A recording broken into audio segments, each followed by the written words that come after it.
Bismillahirrahmanirrahim. Assalamualaikum warahmatullahi wabarakatuh.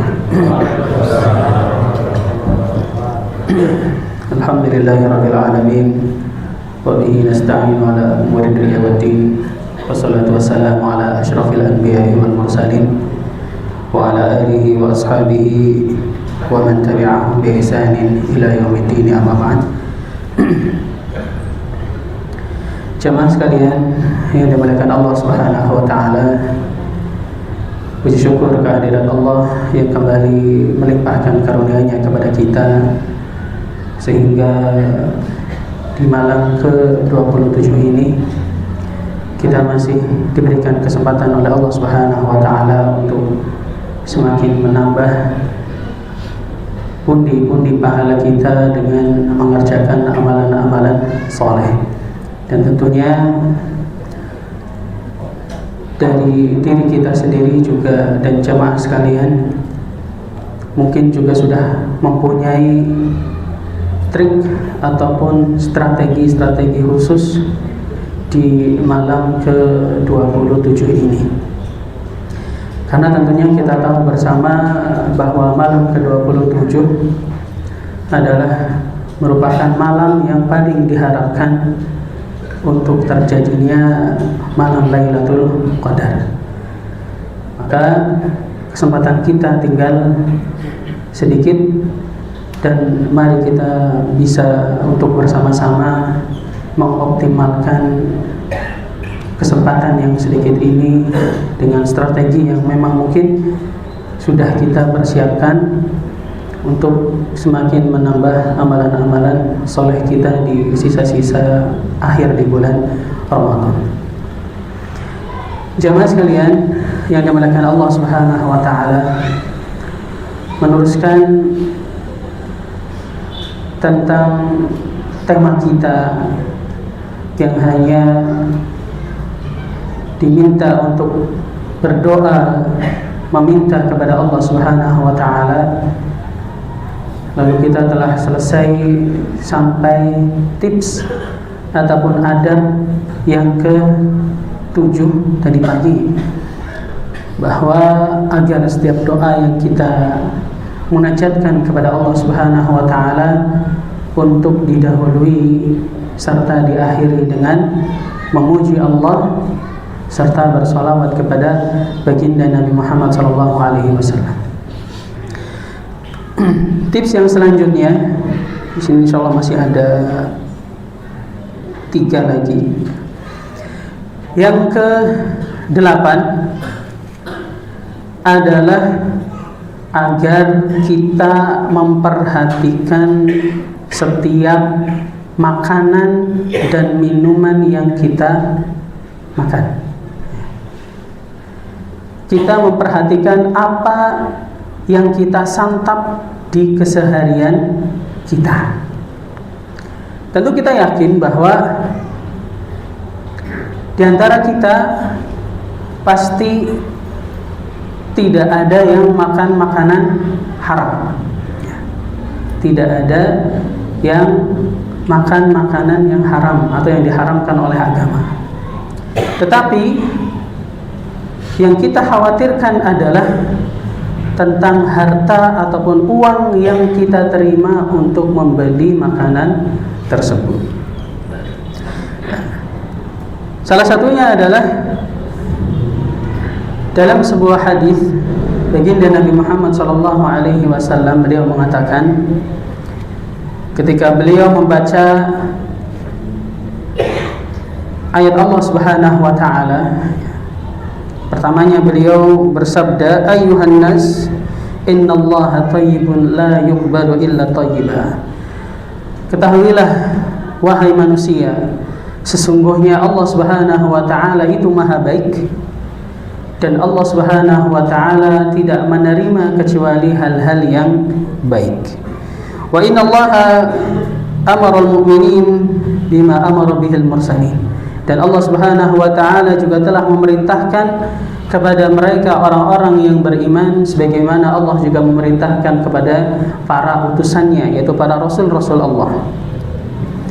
Kemudian Rasulullah sallallahu alaihi wasallam membaca sebuah ayat Ya ayyuhar rusulu kulu minat thayyibati wa'malu salihah. Wahai seluruh sekalian rasul, kulu minat thayyibat, makanlah hal-hal yang baik. Makanlah hal-hal yang baik dari apa yang telah Allah Subhanahu wa taala rizkikan kepada kalian, wa'malu salihah, dan kerjakanlah amalan soleh. Kemudian beliau melanjutkan sabdanya dengan membaca ayat Allah Subhanahu wa taala yang lain. Ya ayyuhalladzina amanu kulu min thayyibati ma razaqnakum washkuru lillahi in kuntum iyyahu ta'budun. Wahai orang-orang yang beriman, makanlah dari hal-hal yang baik yang telah kalian terima dari rizki yang telah Allah Subhanahu wa taala berikan kepada kalian. Washkuru lillah, bersyukurlah kalian kepada Allah atas rizki tersebut. In kuntum iyyahu ta'budun, jika kalian memang benar-benar hanya menyembah kepada Allah Subhanahu wa taala. Setelah beliau sallallahu alaihi wasallam membaca ketiga ayat ini, kemudian beliau mengisahkan bahwa ada seorang laki-laki, ada seorang laki-laki yang telah melakukan perjalanan yang sangat panjang, asy'atha aghbar. Kalau seseorang telah melakukan perjalanan panjang, ya bukan seperti sekarang yang bisa menggunakan fasilitas AC biasanya, ya, alat transportasinya pun cepat, pakai pesawat dan lain sebagainya. Orang dulu biasanya bagaimana? Kalau nggak jalan kaki, naik kuda, naik onta, ataupun lain sebagainya. Bagaimana kondisi orang tersebut? Tentu bajunya lusuh, rambutnya kusut tidak karuan. Yamuddu yadaihi ilas sama. Kemudian orang ini menengadahkan kedua tangannya ke langit. Menengadahkan kedua tangannya ke langit seraya berkata bagaimana? Ya Rabb, ya Rabb, ya Allah, ya Allah. Ia berdoa meminta kepada Allah Subhanahu wa taala. Wa mat'amuhu haram, wa mashrabuhu haram. Tetapi ternyata apa yang telah ia santap, apa yang telah ia makan diperoleh dari makanan-makanan yang haram. Minumannya juga minuman yang haram. Wa malbasuhu haram, pakaian yang sedang ia kenakan juga haram. Wa ghudiya bil haram, dan ia juga dikenyangkan dengan hal-hal yang haram. Fa anna yustajabu lah, atau dalam riwayat lain fa anna yustajabu lidzalik. Kalau kondisinya seperti itu, bagaimana mungkin doa yang ia panjatkan kepada Allah itu akan terkabul? Ya. Dari sini jamaah yang dimuliakan Allah Subhanahu wa taala, sebenarnya seseorang ketika bersafar, ketika bepergian, terutama adalah bepergian yang jauh dalam rangka menjalankan ketaatan kepada Allah Subhanahu wa taala. Contohnya orang pergi haji, umroh, silaturahim dan lain sebagainya, dan semakin panjang atau semakin jaraknya jauh yang ia tempuh, maka sesungguhnya ia lebih dekat untuk doanya dikabulkan oleh Allah Subhanahu wa taala. Maka di sini dapat kita lihat ada 4 syaratnya. Ya. Yang pertama adalah kondisi dia dengan perjalanan yang jauh, semakin jauh dalam bentuk bepergian dalam ketaatan kepada Allah Subhanahu wa taala, maka untuk dikabulkan lebih mudah. Kemudian kondisi yang kedua adalah kondisi badannya yang lusuh. Namanya perjalanan jauh pasti lelah, capek. Ini juga merupakan sebab untuk lebih mudah dikabulkan oleh Allah Subhanahu wa taala. Yamuddu yadaihi ila sama. Kemudian sebab yang ketiga adalah ia menengadahkan kedua tangannya ke langit. Jadi diperbolehkan bagi kita ketika berdoa kepada Allah Subhanahu wa taala, bermunajat meminta kepadanya untuk menengadahkan kedua tangan kita. Serta sebab yang keempat adalah ketika seorang hamba memanggil secara terus-menerus kepada Allah Subhanahu wa taala, ya Allah, ya Allah, ya Rabb, ya Rabb, wahai Rabbku, wahai Rabbku, ampunilah aku, dan lain sebagainya. Ini adalah 4 sebab jika kita dapat mengerjakannya, maka doa yang kita panjatkan kepada Allah Subhanahu wa taala akan mudah, lebih cepat untuk dikabulkan. Tapi ternyata ada penghalangnya. Penghalangnya apa? Makanannya, minumannya, pakaiannya, kemudian ia kenyang dengan hal-hal yang haram. Maka inilah yang harus kita hindari. Maka dalam sebuah riwayat pernah dikatakan bahwasanya Sa'ad bin Abi Waqqas radhiyallahu taala anhu, beliau pernah ditanya oleh seseorang, bagaimana ataupun apa tipsnya? Saya melihat doa-doa yang Anda panjatkan kepada Allah Subhanahu wa taala itu lebih sering dikabulkan oleh Allah Subhanahu wa taala daripada sahabat yang lain. Maka apa tips yang beliau berikan? Bahwa tidak ada yang aku makan yang masuk ke dalam perutku kecuali aku tahu dari mana makanan tersebut dan minuman tersebut didapatkan dan kemana rizki itu akan keluar. Maka benar-benar para ulama juga menjelaskan, kalau seandainya seseorang ingin doanya lebih cepat dikabulkan oleh Allah Subhanahu wa taala, sebelum dia berdoa, maka perhatikanlah terlebih dahulu apa yang telah dia makan. Jadi sebelum berdoa kepada Allah, perhatikan selama 1 hari ini apa yang telah kita makan, apa yang telah kita minum, apakah semuanya benar-benar dihasilkan dari hal-hal yang telah Allah Subhanahu wa taala halalkan ataukah sebaliknya. Jadi kita harus benar-benar memperhatikan hal tersebut. Kemudian yang ke-9 jemaah yang dimuliakan Allah Subhanahu wa taala adalah kita berdoa dengan cara menghadap ke kiblat. Nah, kita sedang menghadap ke kiblat. Perbanyaklah doa ketika kita sedang menghadap kiblat. Serta jangan terlalu fokus dengan membuat kalimat-kalimat yang jelimet di dalam berdoa. Jadi berdoa itu tidak sama dengan orang yang sedang berpuisi atau dengan orang yang membuat sajak, belakangnya harus A semua, B semua, dan lain sebagainya. Enggak ya. Tetapi selama dia telah memuji Allah Subhanahu wa ta'ala, kemudian ia memanjatkan apa yang ia inginkan kepada Allah, bermunajat kepada Allah, itu sebenarnya sudah cukup ya. Kita tidak perlu pusing dengan hal-hal demikian, bikin sajak dan lain sebagainya seperti orang bikin puisi, itu tidak perlu. Kalau seandainya kita dapat berdoa kepada Allah dengan bahasa Arab, tentu lebih baik. Kalau tidak, sesungguhnya Allah Subhanahu wa ta'ala maha tahu dengan apa yang kita ucapkan.